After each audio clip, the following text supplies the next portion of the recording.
성경 말씀 사도행전 27장 9절에서 19절입니다. 여러 날이 걸려 금식하는 절기가 이미 지났으므로 항해하기가 유태한지라 바울이 그들을 권하여 말하되 여러분이여 내가 보니 이번 항해가 하물과 배만 아니라 우리 생명에도 타격과 많은 손해를 끼치리라 하되 백부장이 선장과 선주의 말을 바울의 말보다 더 믿더라. 그 항구가 겨울을 지내기에 불편하므로 거기서 떠나 아무쪼록 베니스에 가서 겨울을 지내자 하는 자가 더 많으니 베니스는 그레데 항구라 한쪽은 서남을 한쪽은 서북을 향하였더라. 남풍이 순하게 불며 그들이 뜻을 이룬 줄 알고 닻을 감아 그레데 해변을 끼고 항해하더니 얼마 안 되어 섬 가운데로부터 유라굴로라는 광풍이 크게 일어나니 배가 밀려 바람을 맞춰 갈 수 없어 가는 대로 두고 쫓겨가다가 가오다라는 작은 섬 아래로 지나 간신히 거루를 잡아 끌어올리고 줄을 가지고 선체를 둘러감고 스르디에 걸릴까 두려워하여 연장을 내리고 그냥 쫓겨가더니 우리가 풍랑으로 심히 애쓰다가 이튿날 사공들이 짐을 바다에 풀어버리고 사흘째 되는 날에 배의 기구를 그들의 손으로 내버리니라. 아멘. 사도 바울은 이제 드디어 로마에 가서 황제에게 재판을 받게 로마로 출발을 했습니다. 배를 타고 가는 이 먼 길을 가는데 오늘 뜻하지 않게 큰 광풍을 맞이하게 되는 겁니다. 왜 하나님은 이렇게 험한 길로 인도하실까? 바울이 배 타고 여행을 가는 것도 아니고 무슨 사업을 하러 가는 것도 아니고 복음을 전하러 가는데 그 가는 길을 왜 이렇게 힘들게 할까? 이런 생각이 들지 않습니까? 사도행전 23장 11절에 하나님은 사도 바울에게 밤에 나타나서 분명하게 말씀했습니다. 그날 밤에 주께서 바울 곁에 서서 이르시되 담대하라. 내가 예루살렘에서 나의 일을 증거한 것 같이 로마에서도 증거하여야 하리라. 그래서 사도 바울은 로마에 반드시 간다라는 것은 믿고 있습니다. 그런데 가는 길이 너무 힘이 듭니다. 오늘 우리는 이 인생이라는 이 길 속에서 사도 바울이 바다를 향해서 배를 타고 로마에 가는 것처럼 우리는 인생이란 이 항구에서 배를 타고 지금 천국을 가고 있습니다. 우리 다 믿음 생활 잘하고 싶어요. 그런데 뜻하지 않는 바람이 불고 풍랑이 일어나서 너무 힘들 때가 많죠. 오늘도 우리는 무슨 바람이 불지 모르죠. 우리가 다 순풍이 불면 좋겠지만 광풍이 불지 태풍이 불지 어떻게 알겠습니까? 그럼 왜 하나님은 이거를 불게 하실까? 그냥 자연이 부는 건 아니잖아요. 이건 분명히 하나님이 하신 거죠. 우리는 이 성경의 본문을 통해서 하나님이 무엇을 하고 계신가를 우리가 살펴볼 수가 있습니다. 사도 바울은 제1차, 2차, 3차 선교를 할 때 다 배를 타고 다녔어요. 그러니까 어떤 부분에서는 전문가는 아니지만 많은 시간 선교를 하면서 배를 많이 탔어요. 그래서 어느 정도 이 바다의 길을 알고 있고 바람을 알고 있는 사람이에요. 그래서 처음부터 이거는 위험하다고 안 했으면 좋겠다고 선장과 백부장에게 건의를 했지만 누구도 바울의 말을 듣지를 않았어요. 오늘 9절에 보면 여러 날이 걸려 금식하는 절기가 이미 지났으므로 항해하기가 이태한지라 바울이 그들을 권하여 말하되 여러분이여 내가 보니 이번 항해가 하물과 배만 아니라 우리 생명에도 타격과 많은 손해를 끼치리라 하되 백부장이 선장과 선주의 말을 바울의 말보다 더 믿더라.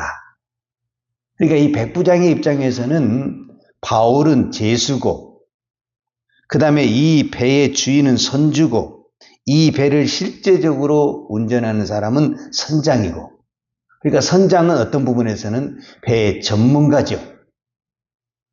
우리 이 시대로 말하자면 전문가죠. 백부장은 누구 말을 듣겠어요? 제수의 말을 듣겠어요? 전문가의 말을 듣겠어요? 이건 누가 봐도 전문가의 말을 듣죠. 그래서 그 말을 듣고 출발을 한 거예요. 13절에 보니까 남풍이 순하게 불매 그들이 뜻을 잃은 줄 알고 닻을 감아 그레데 해변을 끼고 항해하더니 14절부터 이제 문제가 생기기 시작하는 거예요. 얼마 안 되어 섬 가운데로부터 유라굴로라는 강풍이 크게 일어나니 그랬어요. 이 유라굴로는 어떤 바람이냐면은 북동풍이라고 그러는데 북쪽과 동쪽에서 강한 바람이 불었다라는 거예요. 그래서 성경에 표현하기를 광풍이라고 썼어요. 광풍. 이 광자가 무슨 광자냐면 미칠 광자예요. 여러분 우리가 이제 우리도 곧 그 장마가 오고 뭐 태풍이 올 때 있잖아요. 우리도. 그럼 우리가 뭐라고 그럽니까? 야 날씨가 미쳤어 미쳐. 그런 이야기 하죠. 이 바람이 미친 듯이 불어가지고 사람이고 배고 어떻게 할 수가 없는 것. 이거를 광풍이라고 합니다. 그러니까 15절에 보면 이제 이 광풍의 효과가 나타나기 시작하는 거예요. 배가 밀려 바람을 맞추어 갈 수 없어 가는 대로 두고 쫓겨가다가 즉 이제 배를 선장이 움직이는 것이 아니라 누가 배를 움직이고 있냐면 광풍이 배를 움직이고 있는 거예요. 인생이요. 순풍만 있으면 내 마음대로 되는 거예요. 그런데 인생이라는 것이 순풍만 있는 게 아니에요. 반드시 미친 바람이 있어요. 상상을 못하는 바람이 불어오르고 내가 예측하지 못하고 상상하지 못한 바람이 불잖아요. 내 마음대로 할 것이 아무것도 없어요. 그냥 가는 거예요. 바람이 부는 대로 그냥 가는 거예요. 성경은 이것을 유라굴로라는 광풍이다 이렇게 표현했지만 이거는 하나님이 지금 바람을 불고 있는 거예요. 선장이 원하는 대로 배를 끌고 가는 것이 아니라 하나님이 바람을 불어서 하나님의 방향으로 배를 몰고 가고 있는 거예요. 우리 인생도 마찬가지. 내가 순풍을 걸어갈 때는 내가 원하는 대로 가고 있는 거예요. 명예를 향해서 세상의 권력을 향해서 내가 원하는 대로 가고 있는 거예요. 그런데 내 인생에 이 광풍이 한번 불기 시작하면은 한 발자국을 못 움직여. 밥 한 숟가락을 먹을 수가 없어. 그때부터는 내 인생이 내 마음대로 되지가 않는 거예요. 그러면 이 바람은, 이 유라굴로라는 이 바람은 이 사도행전이라는 이 성경과 비교해 봤을 때 이거는 성령의 바람이죠. 왜냐하면 사도행전 주제가 성령이잖아요. 그리고 실질적으로 사도행전 2장에 보게 되면은 오순절 마가의 다락방에 그들이 성령을 받기 위해서 간절히 기도할 때 그때 급하고 강한 성령의 바람이 불었어요. 그리고 오순절에 있던 모든 사람들이 성령의 충만함을 받았어요. 이 성령의 충만을 받은 그 사건과 오늘 27장에 나오는 이 유라굴로의 바람을 부른 사건을 비교해 보면은 똑같은 현상이 나타나요. 이 사도행전 2장에서 이 성령의 충만을 받은 이 성령의 바람을 받은 사람들이 그때부터 제 인생을 못 살아. 대표적으로 사도 바울, 사도 베드로, 그 전까지는 예수님을 막 부인도 하고 떠나기도 했지만 성령의 바람에 사로잡히니까 내가 원하지 않는 말을 막 하게 되고, 이게 방언이죠. 내가 원하지 않는 길을 막 가게 되고, 유대인이 사마리아를 넘어간다는 것은 불가능한데 막 성령의 바람이 부니까 다 넘어가고 그쪽에서 복음을 증거하게 되는 거예요. 오늘 성령의 바람이 부니까 배가 자기 마음대로 갈 수가 없어요. 선장이 원하는 대로 갈 수가 없어요. 여러분, 성령의 바람을 맞은 사람은 자기 인생을 내 마음대로 살지 않습니다.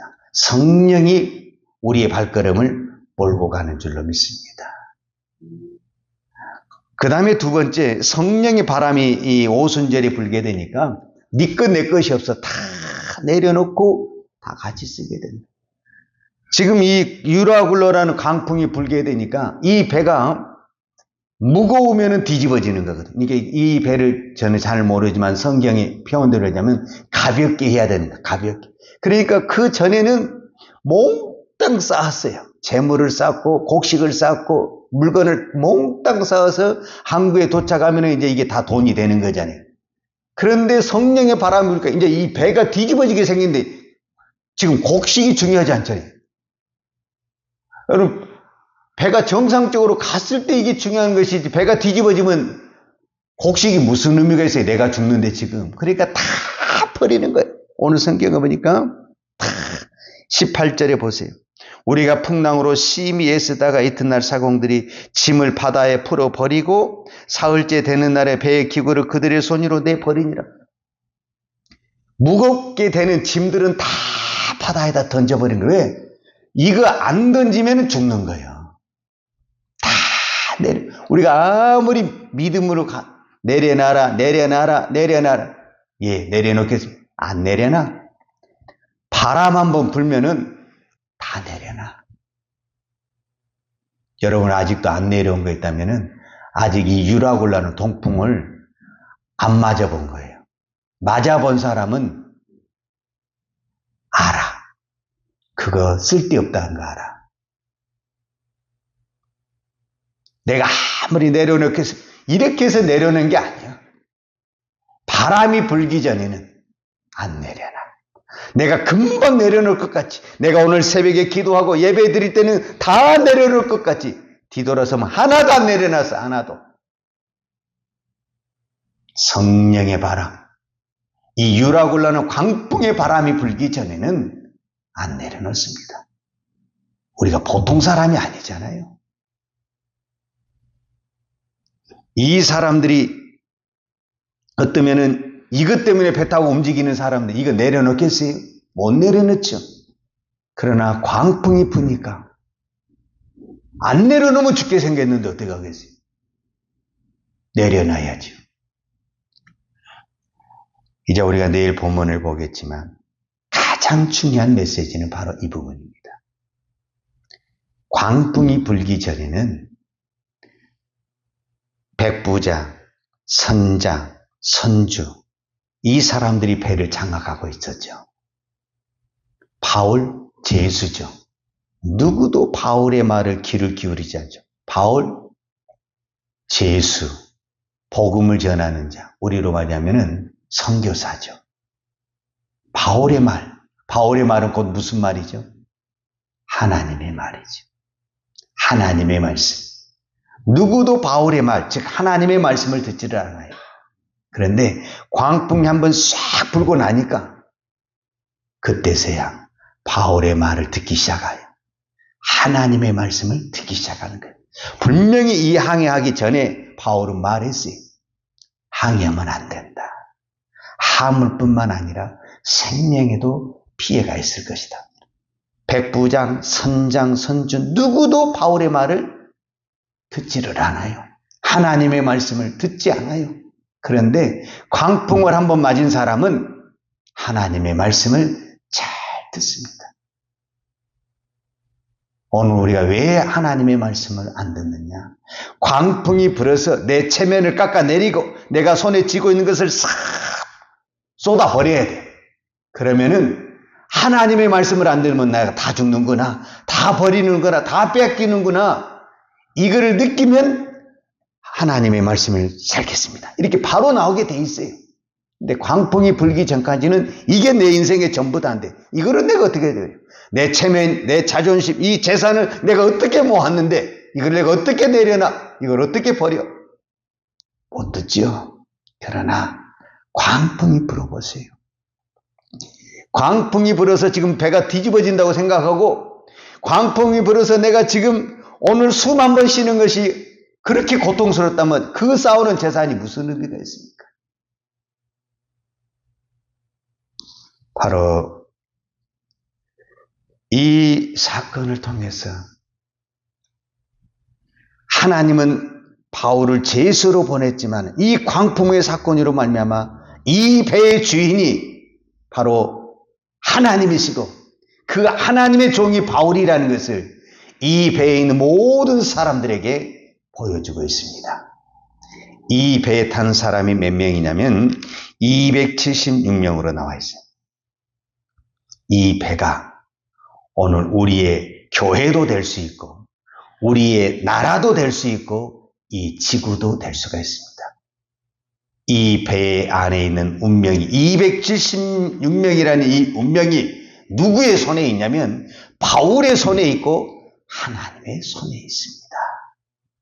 오늘 내가 믿음으로 바로 서면은 우리의 교회가, 우리의 가정이, 이 나라는 광풍이 불어와도 살아나는 역사가 있을 줄 믿습니다. 기도하겠습니다. 하나님 아버지 감사합니다. 오늘 또 우리가 이 새벽에 기도하면서 하나님의 말씀을 들을 수 있는 은혜를 주신 아버지 감사합니다. 하나님의 말씀을 듣는 것으로 만족하지 않고 그 말씀을 믿고 믿음으로 순종하는 믿음의 사람이 되기를 원합니다. 광풍을 만나서 내 자존심을 버리고 나를 버리고 하나님의 말씀에 순종하는 사람이 아니라 광풍이 만나기 전에 하나님의 말씀에 순종하고 하나님 앞에 나를 버리는 믿음의 사람이 되기를 원합니다. 하나님 오늘 우리에게 이 은혜를 허락하여 주옵소서. 이 새벽에 기도할 때 하나님의 음성이 들려지게 하여 주시고 그 음성에 우리가 아멘하고 순종하는 믿음의 사람 되게 하여 주옵소서. 오늘도 우리는 세상에 무슨 바람이 불지 모르지만 그 모든 바람은 나를 해하는 바람이 아니라 나를 하나님 앞으로, 말씀 앞으로 더 가까이 가게 하는 성령의 바람인 줄 믿습니다. 오늘도 이 말씀을 붙들고 하나님께 더 가까이 가는 것이 나의 큰 축복이고 은혜라는 것을 깨닫고 어떤 바람 앞에서도 두려워하거나 혼란하지 아니하고 주만 바라보며 믿음의 길을 가는 믿음의 종, 기도의 종 되게 하여 주옵소서. 예수님의 이름으로 기도하였습니다. 아멘. 요한은 내게 복을 주시고 너를 지키시기를 원하며 요한은 그 얼굴로 내게 비추사 은혜 베푸시기를 원하며 요한은 그 얼굴을 내게로 향하여 드사 평강 주시기를 원하노라. 이제는 나 같은 죄인을 위하여 십자가에 돌아가신 우리 주 예수 그리스도의 은혜와 아버지 하나님의 그 크신 사랑과 성령의 은혜와 오늘도 그 성령의 바람을 따라 믿음으로 순종하며 달려가기로 원하는 주의 종들 머리머리 이해와 이 나라의 이 민족과 한국 교회 위에 온 열방의 이 생명의 복음을 증거하는 선교사님들 위에와 사랑하는 주의 자녀들 머리 위에 이제로부터 영원토록 함께 있을지어다. 아멘.